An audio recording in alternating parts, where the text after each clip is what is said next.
Assalamualaikum warahmatullahi wabarakatuh. Apa kabar teman-teman semua? Semoga sehat selalu dimanapun berada. Nah, di konten kali ini saya akan membahas tentang pertanyaan teman-teman semua. Kenapa kok burung murai batunya dia masih umur 7 bulan itu volumenya sudah kenceng, volumenya sudah bagus.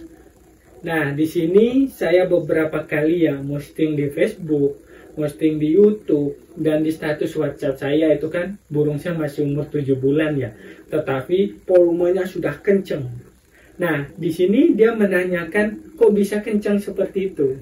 Nah, di sini sebetulnya volume burung murai batu itu kalau misalkan kenceng, standar ataupun kecil, nah itu tergantung dari bawaannya. Kita tidak bisa menambahnya, tetapi kita bisa memaksimalkan volumenya. Nah, di sini kita misalkan mempunyai volumenya misalkan kenceng. Nah, bagaimana kita memaksimalkan? Kalau standar, bagaimana kita memaksimalkan? Nah, itu tugas kita, itu memaksimalkan volumenya. Kalau misalkan menambahnya, itu tidak bisa, karena itu sudah bawaan dari sananya. Nah, kalau misalkan teman-teman semua mau mempunyai burung murai batu yang volumenya kencang, bisa beli misalkan dari trahnya atau indukannya volumenya kencang, bisa beli yang volumenya kencang. Dan rata-rata kalau misalkan indukannya volumenya kencang, anaknya pasti mengikutilah. Ada beberapa yang mengikuti, walaupun ada mungkin 1-2 tidak mengikuti, ada seperti itu. Tapi kita sudah melihat indukannya bagus, volumenya kencang, kita coba beli. Nah, di sini dalam memaksimalkan volume burung murai batu itu ada tahapan-tahapan rawatannya, teman-teman semua, seperti dari kesehatan tubuhnya, terus dia penjemuran, mandi, ekstra puding. Nah, itu benar-benar harus perhatikan supaya nanti dia maksimal volumenya. Nah, kalau misalkan udah maksimal volumenya, nah yang terpenting itu bagaimana cara kita mempertahankan volumenya supaya tidak menurun. Nah, kadang-kadang ada beberapa faktor yang kita lakukan. Ini burung murai batunya udah maksimal, kita lakukan masalah itu, nanti akan menurun volumenya. Makanya saya akan membahas ini, ada beberapa faktor yang dia menyebabkan volume burung murai batunya itu menurun, atau nanti bisa serak, atau nanti bisa hilang juga. Nah, di sini faktor yang pertama yaitu pemberian ekstra puding jangkrik. Nah, di sini terkadang kita memberikan jangkrik ini ya, dia tidak bagus. Terus kadang-kadang dia sudah hampir mau mati, kita berikan. Dan kadang-kadang juga kita berikan jangkriknya ini, kita beli nih. Tetapi di tempatnya itu misalkan dikasih kardus, dikasih karpet telur. Nah, saat di rumah langsung kita berikan. Nah, kalau bisa kita pemberian jangkriknya ini, kita berikan yang bagus. Kita biarkan dulu semalam, kita kasih asupan misalkan makanan daun-daun dan sebagainya supaya dia sehat dulu jangkriknya, baru dimakan. Nanti kalau misalkan dia kurang bagus, misalkan dia udah mau mati, jangkriknya juga udah kurus banget, kita berikan, nanti mungkin itu ya ada penyakit dan sebagainya di jangkrik, nanti bisa berakibat serak juga. Kalau misalkan ada bakteri atau apa yang di jangkriknya itu, karena dia ini ya jelek ya ininya, pemberian makanan jangkriknya itu saat di toko-toko burung, nah itu nanti bisa berpengaruh ke suaranya, bisa menurun. Nah, yang kedua, kroto. Nah, pemberian kroto ini kan dia ada lendir-lendirnya, teman-teman semua. Makanya kalau misalkan kita mau memberikan kroto untuk burung murai batunya ini, kita berikan yang bagus, yang baru, yang kering, teman-teman semua. Jangan krotonya sudah mau busuk, terus basah, krotonya jelek, misalkan kecampur apa dan lain-lain, tetap kita berikan. Nanti ini bisa berpengaruh. Karena kalau misalkan kroto jelek itu yang besar-besar tuh biasanya kan cepat ya pecahnya, berair. Nanti bisa saat dimakan dia kan tuh kroto itu cairannya, ada lendir nyangkut dan sebagainya. Nah, di situ bisa berbahaya nanti. Bisa mengakibatkan penurunan suara. Yang ketiga adalah pemberian ulet kandang. Nah, banyak teman-teman semua ini misalkan di daerah dimanapun, mungkin di Pulau Jawa ya ada beberapa memang ulet kandang ini sangat banyak. Nah, kalau misalkan kita mau memberikan ulet kandang ke burung murai batu ini, kita harus perhatikan kebersihan ulet kandangnya. Nah, ulet kandang ini kan kanibal teman-teman semua.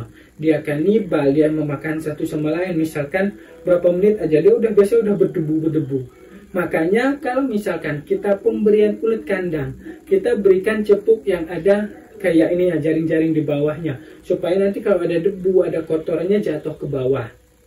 Nah, di situ pemberiannya tuh penting. Nanti kalau misalkan tidak kita berikan yang jaring itu, nanti kan kecampur. Nanti dimakan burung murai batu cepat. Nanti yang ininya debu ataupun yang bekas-bekasnya kotoran dan lain-lainnya itu dimakan sama burung murai batu. Itu kan otomatis ada bakterinya.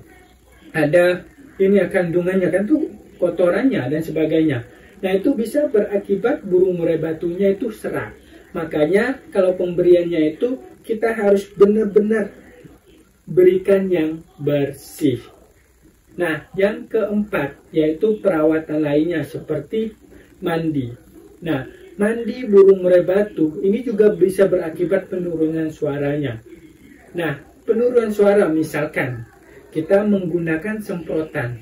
Nah, kalau misalkan menggunakan semprotan, kita bisa gunakan yang jangan terlalu kencang, yang misalkan kayak berembun gitu. Kalau terlalu kencang, nanti kena hidungnya, nanti masuk ke hidungnya dia akan keselak ya teman-teman semua. Karena biasa kalau kita air masuk hidung kita juga kan seperti itu.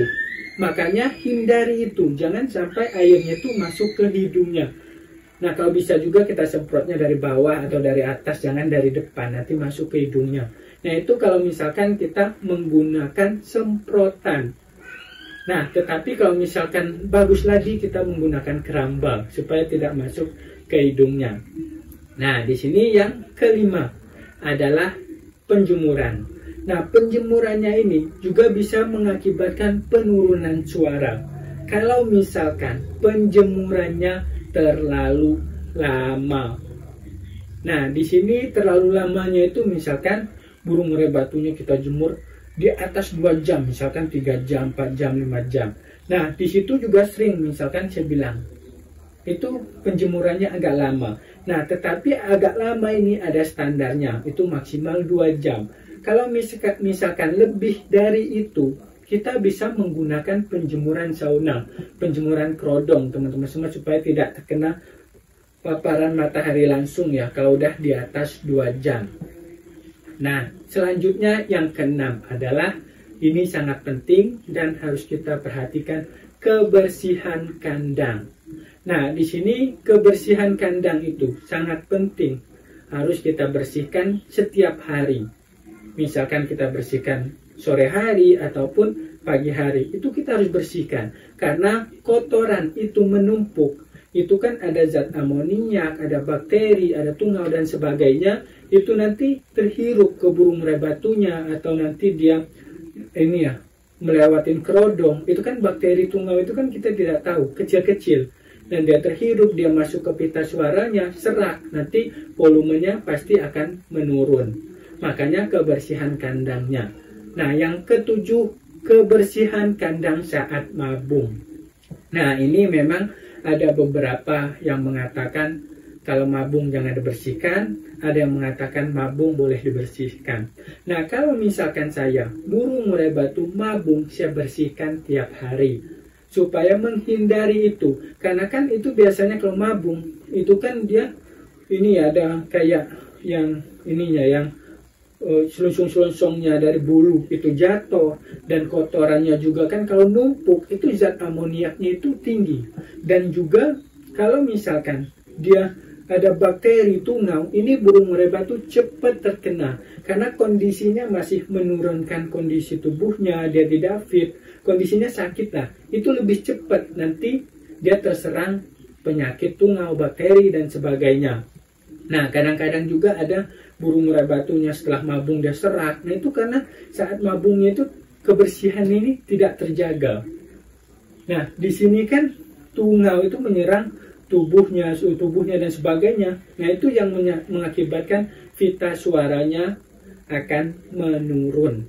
Nah, di sini juga ini kalau misalkan saya, teman-teman semua, tetap saya bersihkan. Kalau misalkan ada pendapat yang jangan membersihkan, silahkan teman-teman semua. Nah, itu tergantung dari teman-teman semua masing-masing saat mabung mau dibersihkan atau tidak. Nah, yang kedelapan, teman-teman semua, kalau misalkan kita sudah mempunyai burung murai batu yang volumenya kencang nih, kok tiba-tiba menurun, kok tiba-tiba serak. Nah, di sini kalau misalkan tiba-tiba menurun, tiba-tiba serak, kita harus lakukan cepat-cepat pemberian obat. Nah, obatnya ini ada di toko burung, teman-teman semua, obat serak atau obat anti tungau. Nah, ini kita berikan supaya nanti cepat sembuh. Karena kalau misalkan dia terlalu lama kita tidak obatin, nanti akan lebih parah. Menumpuklah tungaunya, menumpuklah bakterinya, nanti akan sulit, mungkin akan hilang suaranya. Makanya kita harus melihat juga burung murai batunya sudah menurun nih volumenya, langsung kita berikan obat tersebut supaya nanti dia cepat ininya ya, ini sehatnya kembali lagi, dia cepat, dia langsung naik lagi, misalkan volumenya kencang lagi kalau misalkan sudah kita obatin. Nah, cara pengobatannya itu bisa dibaca di tutup di ininya ya, di kertas botolnya itu, sesuaikan itu saja. Nah, oke teman-teman semua, kalau misalkan kita mengambil kesimpulannya, burung murai batu itu volumenya kencang, itu bawaan dari sananya, terah induk, itu yang harus kita perhatikan supaya volumenya kencang. Nah, dalam volume juga kita tidak bisa menambah volume, tapi memaksimalkan volume yang ada. Nah, memaksimalkannya ini dengan cara perawatan, dan kalau misalkan sudah maksimal, kita harus perhatikan beberapa poin tadi yang saya jelaskan. Bagaimana mempertahankan volumenya supaya tetap dia kencang. Nah, oke teman-teman semua, kalau misalkan ada yang mau ditanyakan, silahkan komen di dalam kolom komentar di bawah ini. Kalau misalkan mau menanyakan membahas ini, silahkan juga, dan juga bisa WhatsApp saya, nomornya ada di deskripsi. Terima kasih banyak, salam sukses semua, wassalamualaikum warahmatullahi wabarakatuh.